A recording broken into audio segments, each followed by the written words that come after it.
사도신경으로 신앙 고백 드리겠습니다. 나는 전능하신 아버지 하나님 천지의 창조주를 믿습니다. 나는 그의 유일하신 아들 우리 주 예수 그리스도를 믿습니다. 그는 성령으로 잉태되어 동정녀 마리아에게서 나시고 본디오 빌라도에게 고난을 받아 십자가에 못 박혀 죽으시고 장사된 지 사흘 만에 죽은 자 가운데서 다시 살아나셨으며 하늘에 오르시어 전능하신 아버지 하나님 우편에 앉아 계시다가 거기로부터 살아있는 자와 죽은 자를 심판하러 오십니다. 나는 성령을 믿으며 거룩한 공교회와 성도의 교제와 죄를 용서받는 것과 몸의 부활과 영생을 믿습니다. 아멘. 찬송가 433장 찬송 드리겠습니다.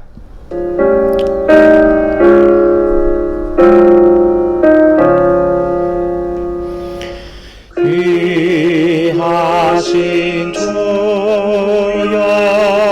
날 붙드사 주께로 날마다 더 가까이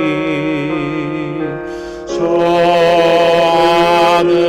하늘나라 나 올라가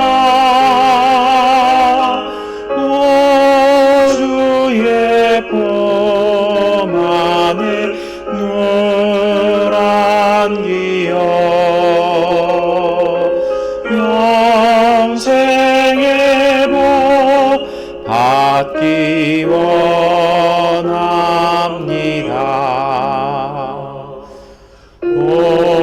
원할 물건 나 없어도 날마다 주께로 더 가까이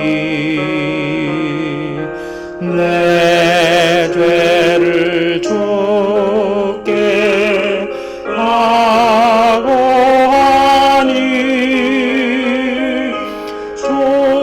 주님의 보혈로 날 씻으사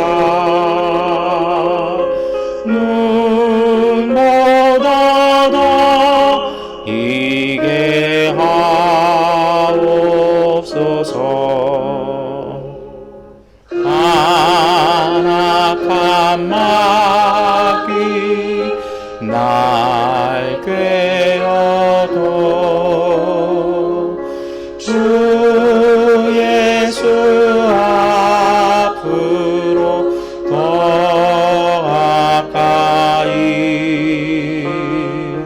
이 세상 속한 그 허영심 거추한 생각을 가버리리 정결한 맘 내게 늘 주소서. 이 세상 내가 살 동안에 주께로 날마다 더 가까이 저 배는 천국 나 들어가 한없는 복락을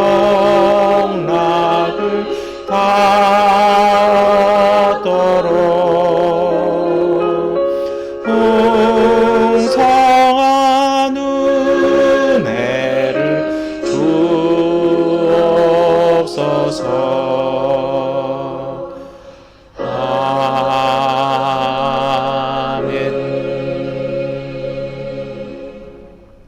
요한일서 2장 7절부터 17절, 28절부터 29절까지의 말씀을 세번역번 성경으로 함께 읽겠습니다. 사랑하는 여러분, 내가 여러분에게서 보내는 것은 새 계명이 아니라 여러분이 처음부터 가진 옛 계명입니다.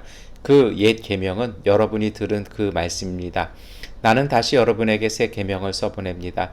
이 새 계명은 하나님께도 참되고 여러분에게도 참됩니다. 어둠이 지나가고 참 빛이 벌써 비치고 있기 때문입니다. 빛 가운데 있다고 말하면서 자기 형제 자매를 미워하는 사람은 아직도 어둠 속에 있습니다. 자기 형제 자매를 사랑하는 사람은 빛 가운데 머물러 있으니 그 사람 앞에는 올무가 없습니다. 자기 형제 자매를 미워하는 사람은 어둠 속에 있고 어둠 속을 걷고 있으니 자기가 어디로 가는지를 알지 못합니다. 어둠이 그의 눈을 가렸기 때문입니다. 자녀된 이 여러분, 내가 여러분에게 이 글을 쓰는 까닭은 그의 이름으로 여러분의 죄가 용서함을 받았기 때문입니다. 아버지 된 이 여러분, 내가 여러분에게 이 글을 쓰는 까닭은 여러분이 태초부터 계신 분을 알고 있기 때문입니다. 젊은이 여러분, 내가 여러분에게 이 글을 쓰는 까닭은 여러분이 이미 악한 자를 이겼기 때문입니다. 어린이 여러분, 내가 여러분에게 이 글을 쓰는 까닭은 여러분이 이미 하늘 아버지를 알고 있기 때문입니다. 아버지 된 이 여러분, 내가 여러분에게 이 글을 쓰는 까닭은 여러분이 태초부터 계신 분을 알고 있기 때문입니다. 젊은이 여러분, 내가 여러분에게 이 글을 쓰는 까닭은 여러분이 강하고 하나님의 말씀이 여러분 속에 있어서 여러분이 그 악한 자를 이겼기 때문입니다. 여러분은 세상이나 세상에 있는 것들을 사랑하지 마십시오. 누가 세상을 사랑하면 그 사람 속에는 하늘 아버지에 대한 사랑이 없습니다. 세상에 있는 모든 것, 곧 육체의 욕망과 눈의 욕망과 세상 살림에 대한 자랑은 모두 하늘 아버지에게서 온 것이 아니라 세상에서 온 것이기 때문입니다. 이 세상도 사라지고 이 세상의 욕망도 사라지지만 하나님의 뜻을 행하는 사람은 영원히 남습니다.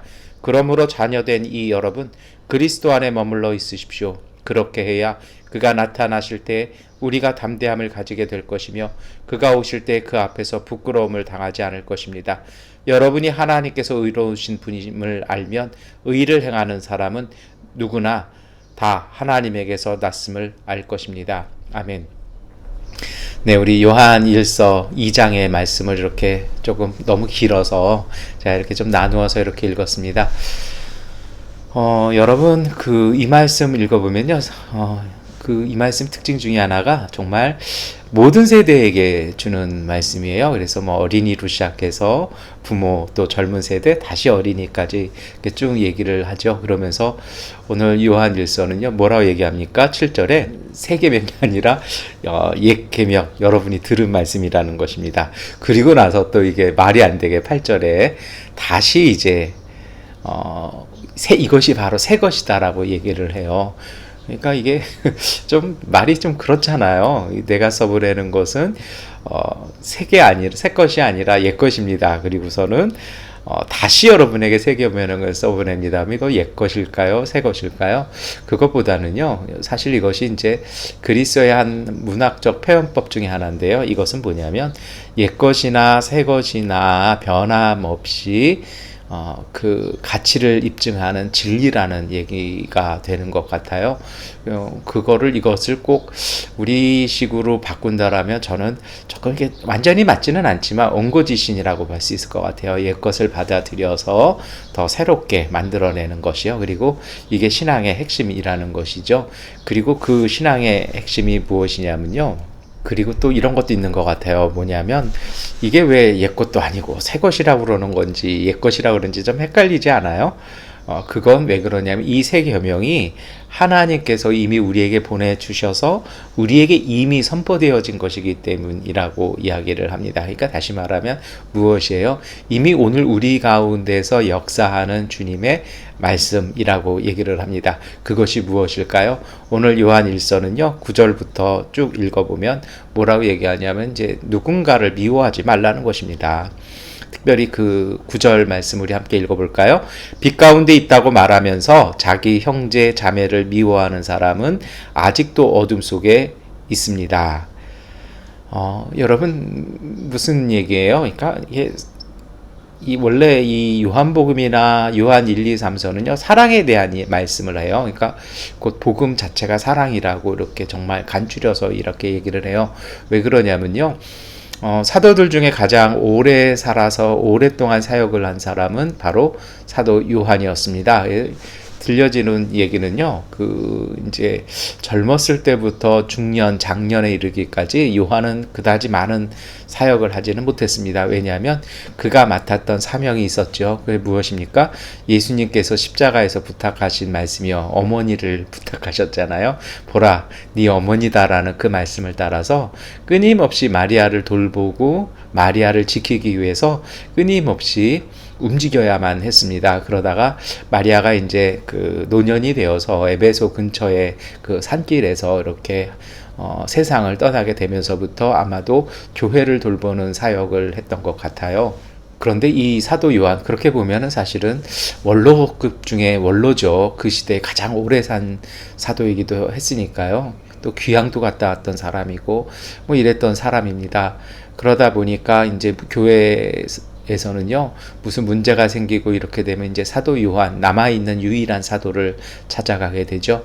그럴 때마다 사도 요한이 했던 말은요, 아가페였습니다. 서로를 사랑하라는 것이었죠. 그러면 모든 문제는 해결될 것이라고 이렇게 얘기를 했다라는 것입니다. 오늘 우리가 읽었던 요한일서 2장의 말씀도 미워하는 사람은 아직도 어둠 속에 있습니다 라고 얘기를 합니다. 다시 말해서 그 옛 계명, 새 계명, 하나님께서 주신 진리의 계명은 미워하지 말라는 것입니다. 그런데 여러분, 여기에서 말씀하시는 이 미움을요, 우리가 한번 이렇게 봤으면 좋을 것 같아요. 누군가를 좋아하고 미워하는 이런 감정적인 것만은 아닌 것 같아요. 여기에서의 미움은요, 저는 이렇게 볼 수 있을 것 같습니다. 무엇이냐면요, 여기에서의 미움, 그리고 누군가를 사랑하는 것, 이것은 이 모든 것들이 누구에게서 주어진 것들이라는 것입니까? 하나님께서 주신 빛 가운데서 행하라는 거거든요. 그래서 미워하면 어둠 속에 있는 것이고, 정말 이 사랑하는 사람은 하나님께서 온전하게 하신다는, 한번 읽어볼까요? 10절 말씀인데요. 자기 형제 자매를 사랑하는 사람은 빛 가운데 머물고 있으니 그 사람 앞에는 올무가 없습니다 라고 이렇게 돼 있잖아요. 여기서 나오는 이런 미움이나 사랑이나 이것은요, 감정적인 측면은 아닌 것 같습니다. 이거 어떻게 봐야 할까요? 그것은요, 누군가를 바라보고 어떤 삶을 바라보고 어떤 대상을 바라볼 때 내 감정이나 내 기준이나 내 상황에서 보는 것이 아니라 하나님께서 창조해 주신 하나님의 빛에 따라서 바라보고 그것을 대하라는 것입니다. 그렇게 하다 보면 안 보이던 것도 보이게 될 것이라는 것이죠. 최근에 저도 지금 이렇게 시설 정리를 이렇게 하고 있습니다. 곧 이렇게 밖으로 나갈 수 있을 것이라고 소망하고 기도하고 있는데요. 있으면서 저에게 정말 이렇게 감동이 되었던 작품 하나가 있어요. 이게 어떤 다큐멘터리냐면요, 카톨릭 수도사님이기도 하고 작가분이기도 한데 김인중 수사님의 작품들입니다.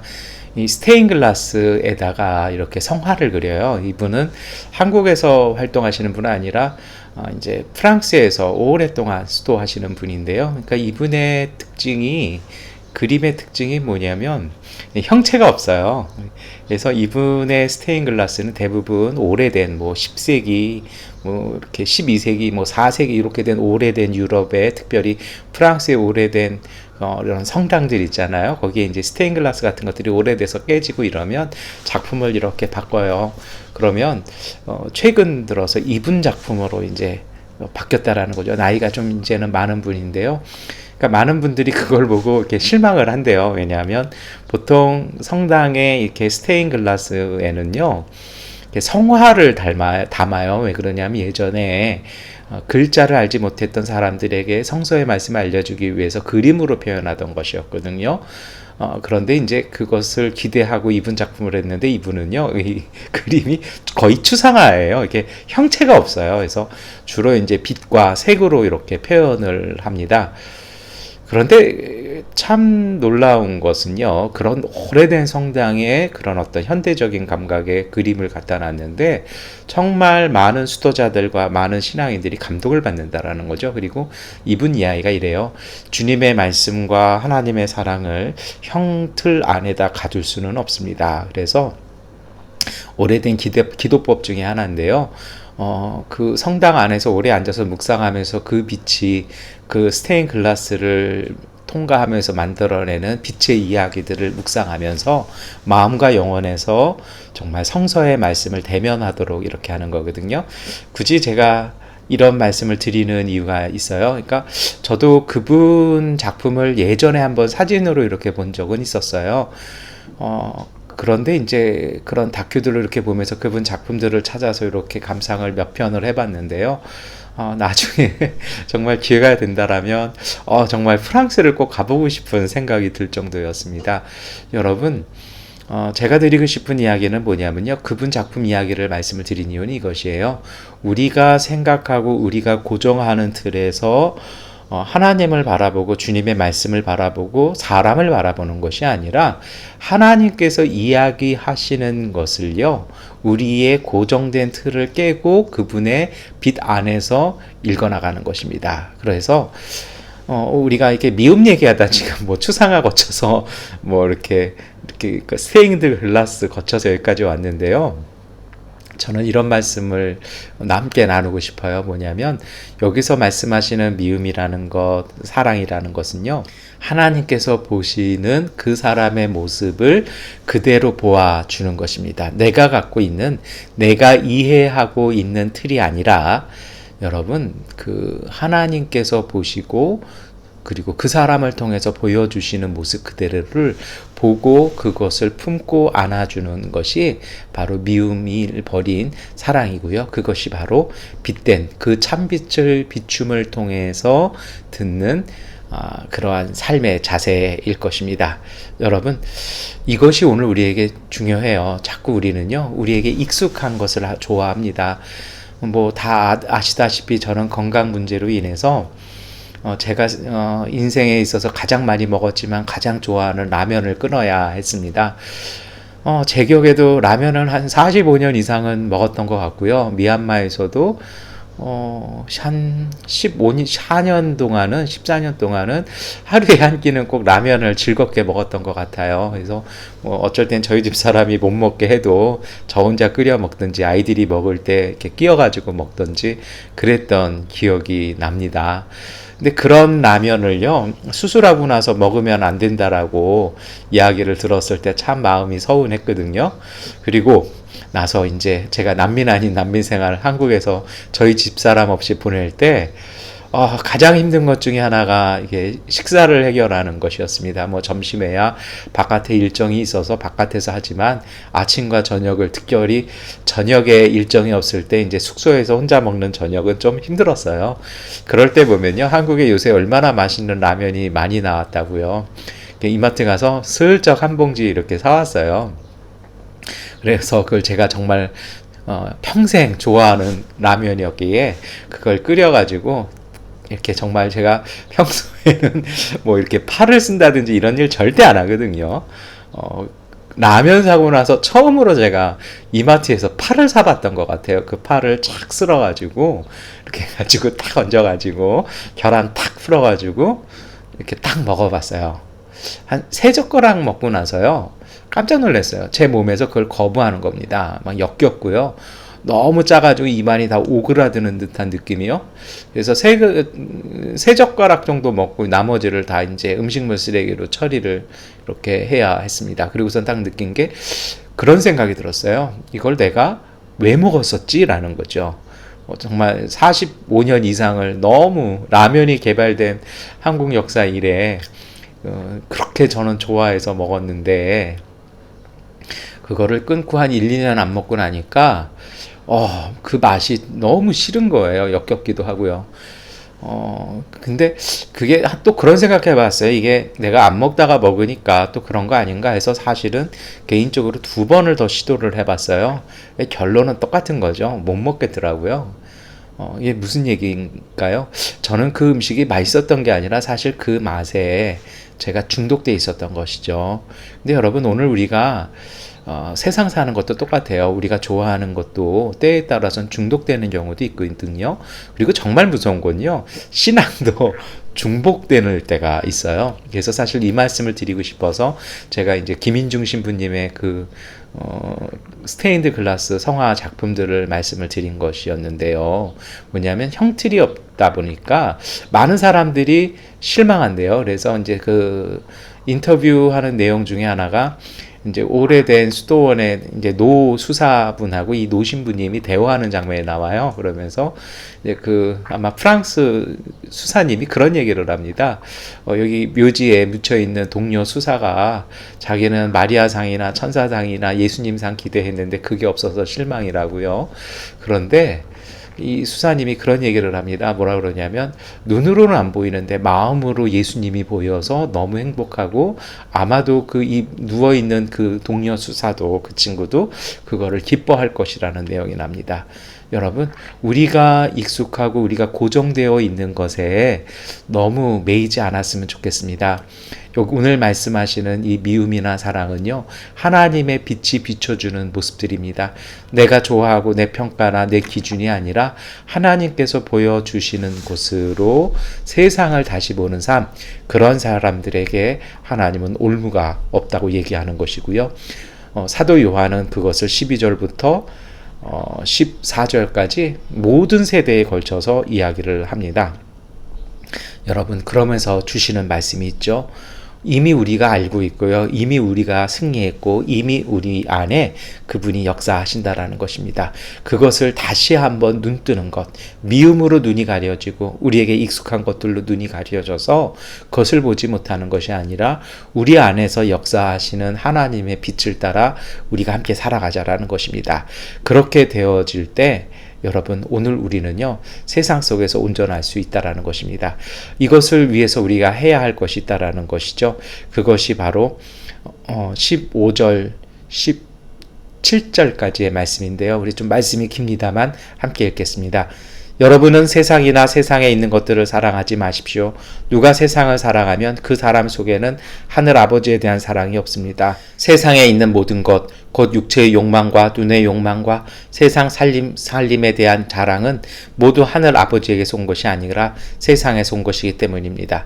이 세상도 사라지고 이 세상의 욕망도 사라지지만 하나님의 뜻을 행하는 사람은 영원히 남습니다. 아멘. 여러분, 이 15절 부터 17절까지의 말씀이 이제 제가 말씀드렸던 그 라면 이야기나 그 김인중 신부님의 작품 이야기랑 저는 일맥상통한다라고 보는데요. 이 세상에 속한 것, 또 내가 만들어 놓은 형상, 내 집착, 내가 생각하는 어떤 욕망들, 여기에 너무 붙잡히면요, 우리는 하나님을 볼 수 없습니다. 그것은 하나님에게서 온 것이 아니라는 것이죠. 세상에서 온 것은요, 세상의 것에 너무 집착을 합니다. 세상의 욕망은요, 세상에 집착을 합니다. 그러나 하나님을 향한 진리, 하나님이 주신 은총의 빛을 따라 사는 사람은요, 세상을 흘려보내는 것입니다. 그리고 이것을 소유하고 집착하기보다는요, 그것을 잘 사용함을 통해서 하나님의 빛을 그리고 하나님의 형상을 이 땅 위에 만들어가는 것입니다. 제가 굳이 이 말씀드리는 이유는요, 세상 버리자 이래서 우리가 이렇게 저 세상 사는 사람들 아니에요. 이 세상에 사는 것도 이 세상에 있는 것들도 다 하나님께서 허락하신 것들이거든요. 이것은 잘 사용하면 되는 거지 그것을 소유하기 위해서 영혼을 소진할 필요는 없는 것입니다. 그것이 정말 주님의 뜻이고요. 그럼 어떻게 잘 사용할까요? 그것이 바로 17절 말씀인데요. 하나님의 뜻을 행하는데 잘 쓰는 것입니다. 우리의 시간, 우리의 노동, 우리가 갖추고 있는 모든 것들, 우리의 재능, 우리의 마음을 주님의 뜻에 잘 쓰기 위해서 하는 사람들이라면 세상의 것을 소유하는 것이 아니라 하나님 나라를 소유하게 될 것입니다. 어떻게 해야 될까요? 우리 28절 말씀 함께 읽겠습니다. 그러므로 자녀되니 여러분 그리스도 안에 머물러 있으십시오. 그렇게 해야 그가 나타나실 때까지 우리가 담대함을 가지게 될 것이며 그가 오실 때에 그 앞에서 부끄러움을 당하지 않을 것입니다. 이것을 위해서요, 끊임없이 그리스도 안에 묵상하고 그리스도 안에서 행해야 할 것입니다. 여러분, 오늘 우리가요, 그리스도와의 사귐, 그리스도와의 만남이 끊어진다라면 우리는 세상밖에 보이지 않게 됩니다. 왜요? 보이는 게 그게 다니까요. 이것을 기억하시고요, 오늘 하루도 하늘을 바라보시고 또 땅도 바라보시고 바람도 느끼시면서 그 안에 역사하시는 하나님의 숨결, 성령의 인도하심을 따라 주님 앞에서 승리하시기를 축원합니다. 기도하겠습니다. 전능하신 아버지 하나님, 오늘 우리의 마음과 우리의 영혼과 우리의 눈을 밝히 열어 주시옵소서. 우리가 보고 있는 것들로 하나님, 그것이 세상의 전부인 것처럼 여기지 말게 하시고 우리 안에 함께 하시는 하나님을 보게 하여 주옵소서. 주님을 보기 위한 노력이 있게 하여 주시고 온전한 자리에 서게 하여 주시고 우리의 마음이 맑고 밝아져서 주님의 나라를 보며 주님 안으로 들어가 하나님 나라 안에 거하는 주님의 사람들 되게 하여 주시옵소서. 오늘도 진행되어지는 교회 공사 가운데 함께 하시고 전기와 에어컨의 모든 과정들, 그 설비들 주께서 인도하여 주옵소서. 예수 그리스도의 이름으로 기도드립니다. 아멘. 하나님께 기도하는 시간 갖도록 하겠습니다.